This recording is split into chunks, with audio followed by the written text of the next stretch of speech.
DGP స్థాయి అధికారిని జైల్లో పెట్టడం ఏంటి అంటూ నిన్న పిఎస్ఆర్ ఆంజనేయుల్ని జైల్లో కలిసి వచ్చిన తర్వాత ఉండవల్లి సూటి ప్రశ్నలు వేశారు.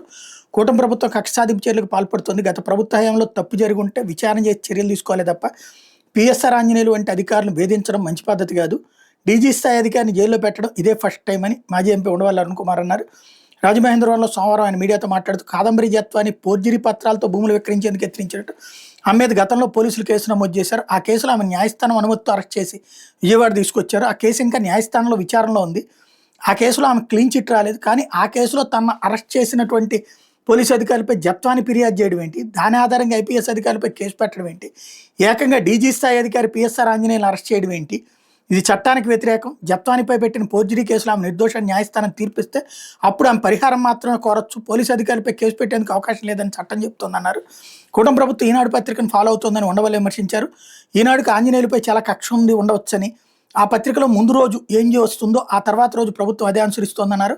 ఆంజనేయులు వంటి సీనియర్ అధికారులను వేధించడం తగదని హితో పలికారు. ఈ అరెస్టు పోలీసు వ్యవస్థపై ఎలాంటి ప్రభావం చూపుతుందో వేచి చూడాలన్నారు. మాజీ సీఎం జగన్ హయాంలో పెట్టిన కేసులకు సంబంధించి తప్పు జరిగితే చర్యలు తీసుకోవాలి తప్ప పోలీసులు జైల్లో పెట్టడం ఏంటని ప్రశ్నించారు. ఇలాగైతే పోలీసులు ఎవరు డ్యూటీ చేయలేరన్నారు. అవినీతి మరకలేని పిఎస్ఆర్ ఆంజనేయులు సమర్థులైన అధికారిగా పేరొందారని, గతంలో చంద్రబాబు సీఎంగా ఉండగా 5 జిల్లాల్లో ఎస్పీగా పనిచేసి రౌడీజాన్ని అణచేశారని గుర్తు చేశారు. ఆంజనేయుల మీద పెట్టిన కేసులు కూడా వింతగా ఉన్నాయన్నారు. ఈ కేసు తప్పకుండా పెద్ద చర్చకి దారితీస్తుందని, దీని పూర్వపరాలన్నీ వెలుగులోకి వస్తాయన్నారు. రాష్ట్ర విభజన విషయంలో ఏపీకి జరిగిన అన్యాయం మీద ఇప్పటికైనా పార్లమెంట్లో నోటీస్ ఇచ్చి చర్చ జరిపించాలని ఈ సందర్భంగా ఉండవల్లి కోరారు.